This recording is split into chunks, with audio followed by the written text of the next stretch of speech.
confusion reigns in Madagascar as both candidates in the presidential runoff declare victory.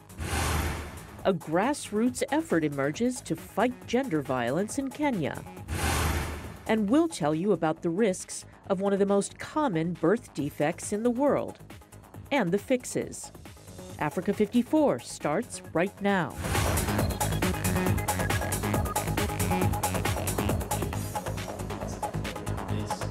Africa 54. We'll have those stories in a moment, but first, just days before Sunday's long-delayed and highly anticipated presidential election in the Democratic Republic of Congo, there has been a major development. The country's election board stunned the three candidates by telling them the ballot could not be organized on time. For more on this shocking decision and the election meant to choose a successor to longtime President Joseph Kabila, let's go live to Congo's capital, Kinshasa, where viewers Abdurrahman Dia is standing by. Abdurrahman, what a shock. Did anyone actually see this decision coming? Can you fill us in on this? Well, you are absolutely right. It is quite shocking.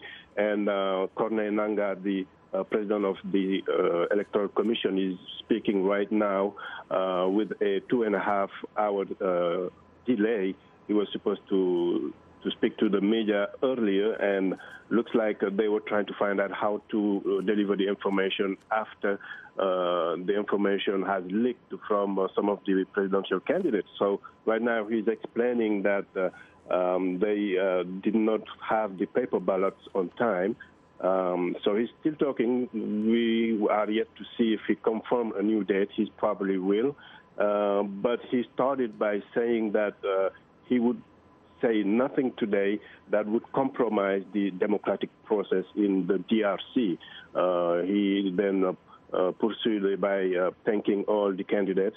And so he's explaining. We are probably going to hear him say that the election would not take place on Sunday as scheduled. So quite shocking. Now, up to this point, what has been the reaction of Congolese on the streets of Kinshasa? And yes, before that, I can confirm that he has said that the election would now take place on the 30th of December. So he just said it. And as to what is the reaction, earlier I went out and basically when almost everybody got the information that they would announce a postponement. Here in Gombe, where I am, which is kind of the downtown area, nobody would talk, and a lot of people that I've seen were kind of trying to get home early because they didn't know what to expect. So we went to another area where we have many opposition parties headquarters there, and there people were kind of all up in arms. They did not want to hear about any postponement. And one of them telling me that on the 23rd they will go to the polls anyway. Yeah. Another one has been telling me that they don't want the international community to abandon them, that because they think something might happen, and he accuses Kabila of wanting to get the army out. So essentially people are starting to worry. Yeah, essentially they're breaking news. The Electoral Commission in the DRC is saying the next date for the election will be 30th of December, about 7 days after the earlier scheduled date of the 23rd of December. Abdurrahman, excellent reporting. Viewers, Abdurrahman Dia reporting live from Kinshasa. Now today we are continuing our series of profiles on men and women of all ages and all walks of life in the Democratic Republic of Congo as they talk about the hope and love they have for their country and what they expect from the upcoming general elections. On today's We Are Congolese episode, we hear from Beka.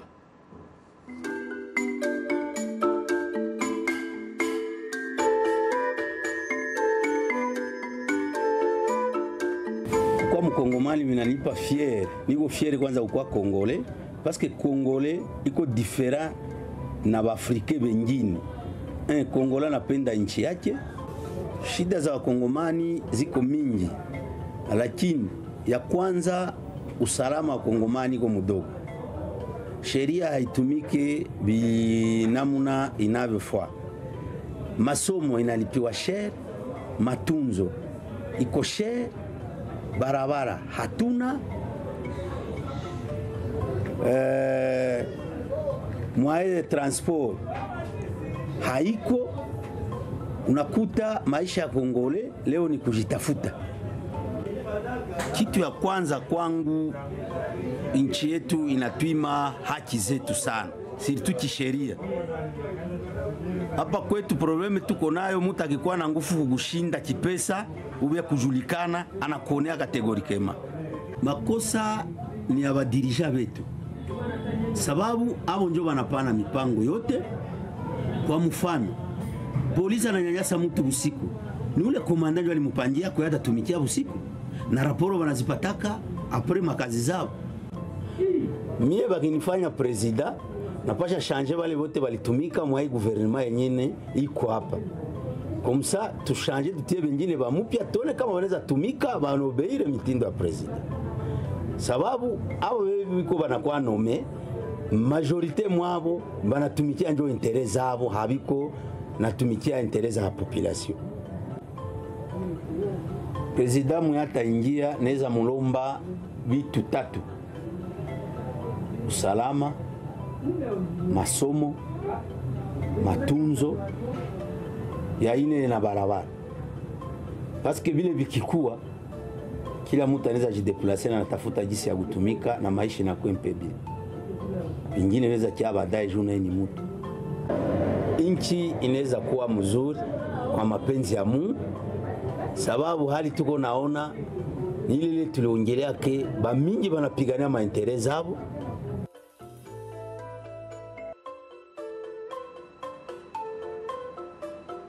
Well, in another election, both presidential candidates on the island nation of Madagascar are claiming victory after an election runoff. However, only a small percentage of the results have so far been declared by the electoral body. Two former presidents battled in Wednesday's second-round vote, Marc Ravalomanana and the man who ousted him in a 2009 coup, Andry Rajoelina. The nation is hoping for a peaceful outcome with no repeat of the political chaos from almost a decade ago. Madagascar's electoral body says results from 5% of all polling stations showed Rajoelina, whose candidate number on the voting list was 13, leading with 57%. Provisional results in the runoff are expected before not expected before the end of the year. Now, for more on the Madagascar elections, let's go to journalist Raisa Yusuf, who joins us live via Skype from Antananarivo. Good evening, Raisa. Good evening. Now, we know there's been some update. Can you just get us up to speed? What is the latest? Like you said, some partial results are starting to come in, but it's only a small portion of polling stations which have been processed, 20% exactly.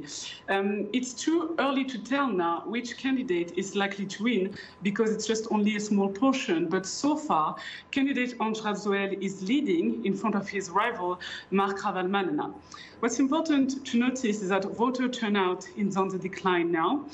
In the last presidency in 2013, 50% of the voters had cast a ballot, but this time it's only 47% of people who turn out to vote, which shows a disengagement of the Malagasy population for politics. These two candidates have dominated the political landscape of Madagascar for more than 10 years.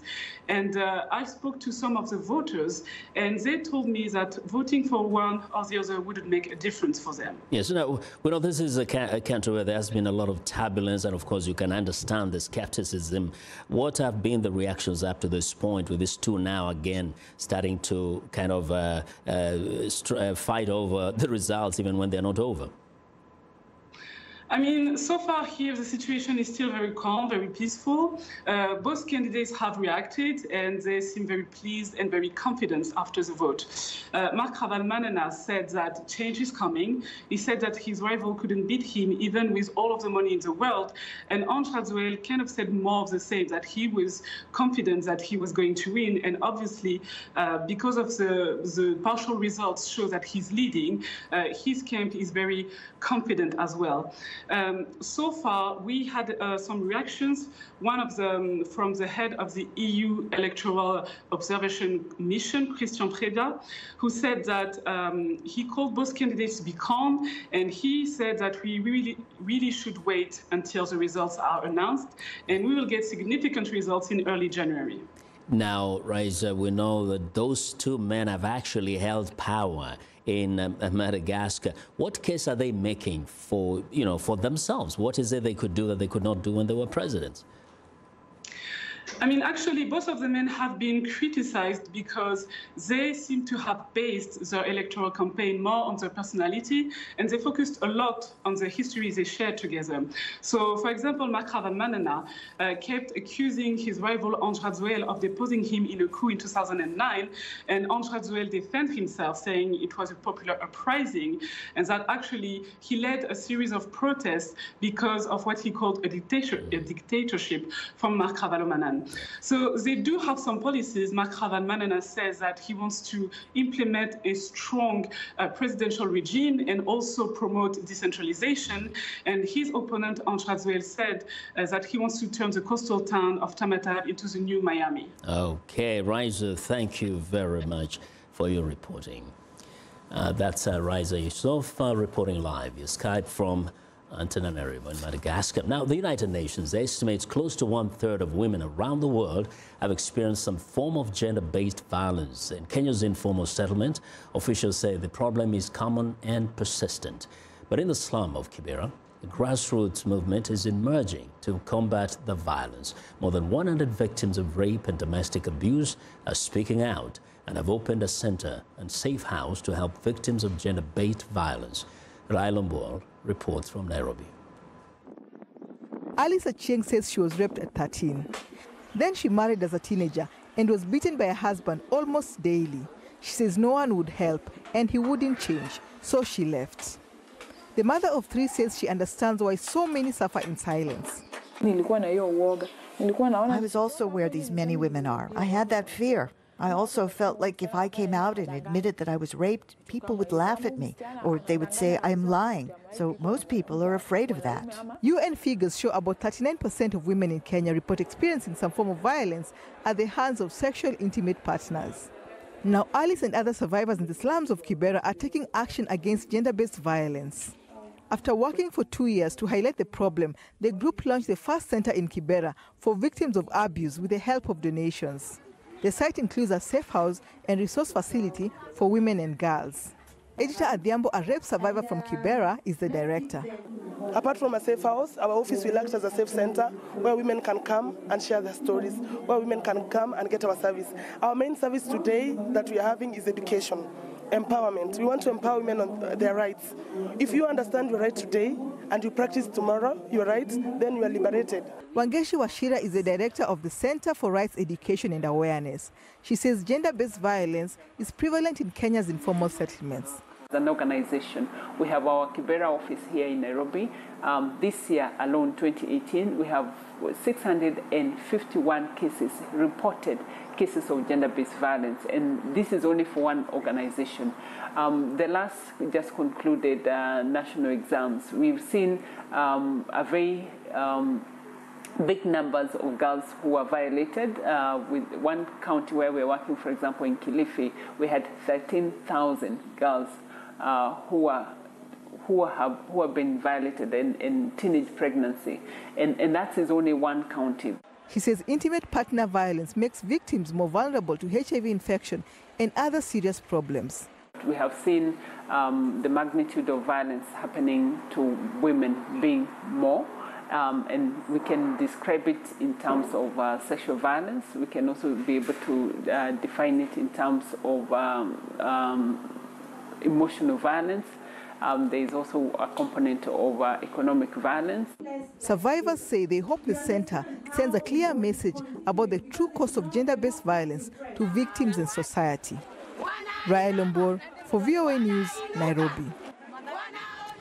Well, we want to know what you think about Africa 54 and the stories we cover. Join the conversation on Facebook. The address is Africa 54.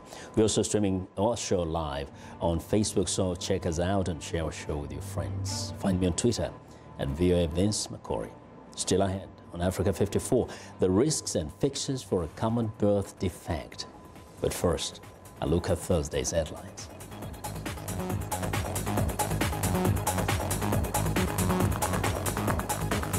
Sudan, UNHCR is appealing for $2.7 billion to provide life-saving assistance for South Sudanese refugees, the largest refugee situation on the continent. In the Democratic Republic of Congo, the party of presidential candidate for the opposition, Felix Tshisekedi, say they won't accept the election campaign suspension in the capital city amid security crackdown. In Sudan, hundreds of protesters march in Atbara against price increases, setting fire to the local headquarters of the ruling party.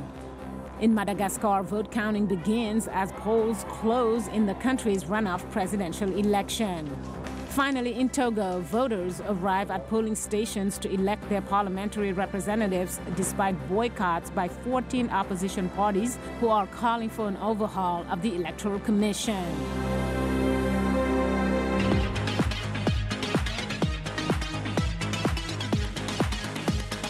Well, it's been a very busy year with many developments in health. As 2018 draws to a close, Africa 54 health correspondent Lina Medour is here to take us through some of the year's highlights. Hello, Lina. Hello, Vincent. Quite a number of things happened. You covered a lot of these stories. Can you give us some of the highlights? What are some of the major stories? Indeed, a lot has happened in 2018, but most definitely what has dominated African health news is the Ebola outbreak in the Democratic Republic of Congo, which started in spring, in May this year, and it's still ongoing. So 2 different outbreaks in 1 year. And this is the 10th outbreak in the DRC. The 9th started in May, as I mentioned, and ended in August, in July. And then August saw the 10th outbreak. Right now, this outbreak is said to be the 2nd largest Ebola outbreak after West Africa in 2014 and 16. So over 520 people are infected, and about 315 are said to be dead as of today. And the battle against Ebola still continues in the DRC. The battle against Ebola continues. There are some good news. There was the introduction of an experimental vaccine. Over 40,000 people were vaccinated, and this vaccine was developed during the West Africa outbreak. So, according to health experts, they say it shows to be working. And then therapeutic drugs also have been introduced. So, some positive aspects of the Ebola outbreak. It's good to know. No, that wasn't all. That wasn't all. Much more. Indeed, much more. One of the things that I wanted to mention is trachoma. It's a neglected tropical disease, and around the world, about 21 million people are affected. It's the leading infectious cause of blindness around the world. Over 2.1 million people are affected, are visually impaired due to trachoma. And Ghana and Nepal were able to eliminate trachoma in the country. So it's really, really a big deal. And this year also the World Health Organization sounded the alarm on the growing problem of neglected non-communicable diseases, rather, especially in developing countries, looking at obesity. Serious problem. It's growing in sub-Saharan Africa. Also, the problem of mental disorders. It's not talked about enough when it comes to health in sub-Saharan Africa, according to observers. It's a lot of taboo associated with this, and misinformation, and misconceptions. Get this, in a country like Ghana, for example, only 18 psychiatrists are practicing for over 25 million inhabitants. So imagine there is a need for more expertise, awareness, care. It's a very serious problem. It is sad, and in fact, we did mention that there was only one in Mogadishu, in Somalia, one psychiatrist. Anyway, we don't want to run out of time because something else you want to share with us. Absolutely. So now we're going to look at the problem of cleft lip palate. It is one of the most common birth defects in the world. And it's essentially a gap in the upper lip where the skin didn't grow together. Babies with cleft lips may also have a cleft palate where the roof of the mouth is split. Both can be repaired surgically, but unless that's done, this birth defect can cause significant disability or even death. VOA's Carol Pearson's report. Trulio was born, an ultrasound showed he had a cleft lip. His surgeon could even tell how severe it was. You can also tell in terms of whether it's one-sided or both-sided, and it also gives you a chance to look for other potential associated problems that these babies can have. Like a small jaw. In Dan's case, he's actually missing significant pieces of his jaw. At Children's National Medical Center in Washington, Daniel had a tracheostomy, also called a trach, a surgically made hole from his neck to his windpipe because a small jaw can make it hard to breathe.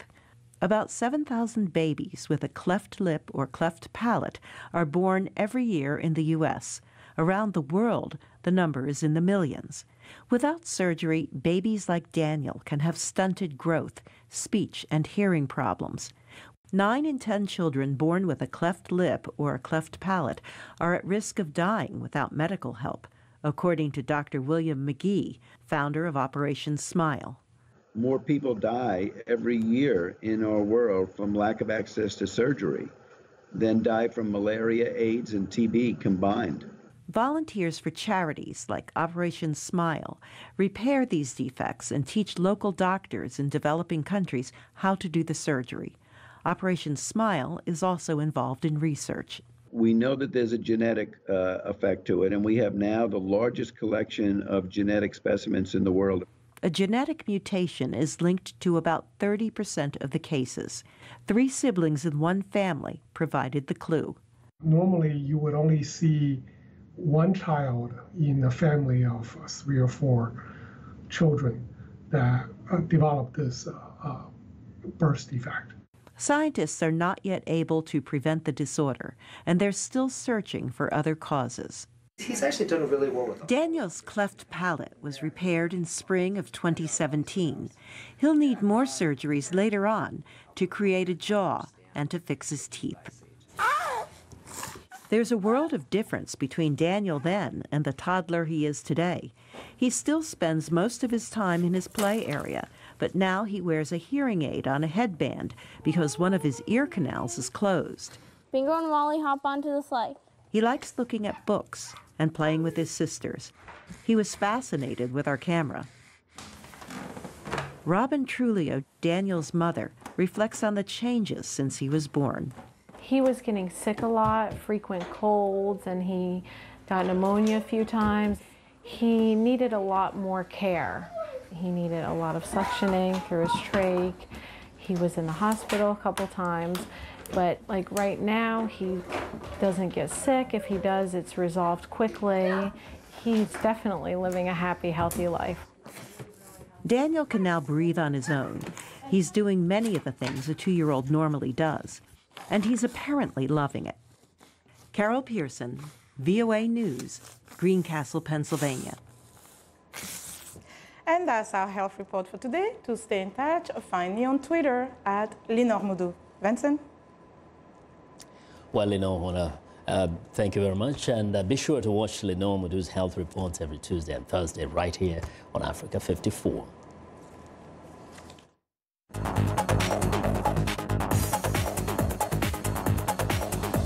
Well, a World Bank report says remittances to Sub-Saharan Africa are expected to keep rising through 2019. But the cost of sending money to Sub-Saharan Africa also continues to be far higher than any other region in the world. What should be done to improve the processing of remittances to make them better and cheaper? To answer that and more, Leon Isaacs, CEO of Developing Markets Associates and spokesman for the Financial Sector Development Program, Africa, joins me live via Skype from Provence, France. Good evening, Mr. Isaacs. Good evening, Vincent. Okay, now tell us, first, we know this is like there's a major upsurge around this time of remittances. How, as we mentioned, how do you make this become a better process and make it easier and cheaper for people to receive money and to send money? Well, it's a good question, and it would normally require a long answer, but to keep it short, I think a number of different factors, a lot of them driven around the implementation of technology, so that we get away from this continual use of people using cash to send money and having to collect money in cash. And a lot of the way we can do that is to improve the environments in the receiving countries in Africa, so we can actually get money digitally into people's wallets and bank accounts rather than them having to travel from remote areas and spend a long time and a lot of money to collect their funds. But isn't it because, essentially because most people don't have bank accounts, that the mobile technology has become of great use for this purpose? That's exactly right. So, and I think the encouraging thing for Africa is that, of course, it's leading the way with mobile technology and mobile payments. And most of the best examples are already in the continent. What we have to do is actually encourage people in the UK, for instance, to send their money digitally rather than still using cash, and rather than using agents to do it online. It will make it much simpler, cheaper, and more efficient for everybody. Now, some have said also that there is a lot of focus on migrants abroad, like, for example, those in UK or in the United States sending money. But we know that there's so many Africans who travel and live in other African countries, yet sending money even across the border becomes extremely expensive. What do you do about that? Yeah, that's actually a bigger problem. You're right. I think 2/3 of the money circulating into Africa is actually coming from somewhere else in the continent. There's a lot of things that need to happen. Two main things. One is to improve the infrastructure, so the actual technical ability to move money across borders. But probably more importantly is to improve the regulations within the African countries. We still have far too many countries where there are exchange controls or restrictions on who can actually send money. And so it's really limited to businesses and people with bank accounts. And as you said earlier, you know, that over half the people in Africa do not have an account to be able to use. Yes. So we need to address those two things primarily anyway. In a few seconds, as a spokesperson of the FSD Africa, do you see this as a conversation among governments? Do you engage governments? Are they conscious of all these issues? Yeah, FSD Africa spends a lot of its time trying to engage with the regulators and governments and to increase capacity, know-how, to educate them, to provide more knowledge, and really to make sure that the different regulators can learn from each other and governments can see the benefit of working together to help people and African citizens move their money cross borders. Appreciate it very much, Mr. Isaacs. We do appreciate your insights. And now that Leon Isaacs is CEO of Developing Markets Associates and spokesperson for the Financial Sector Development Program, FSD Africa. And that's our program for today. Thanks a lot for watching. I want to wish you all a very good night.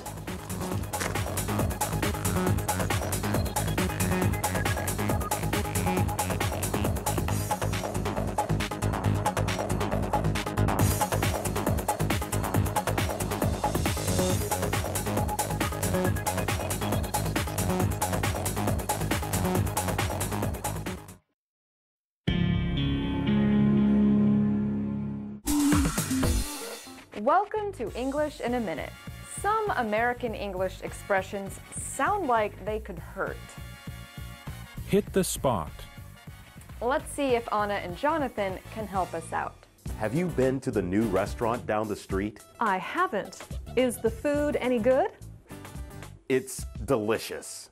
I ate lunch there yesterday, and I had a hamburger that really hit the spot.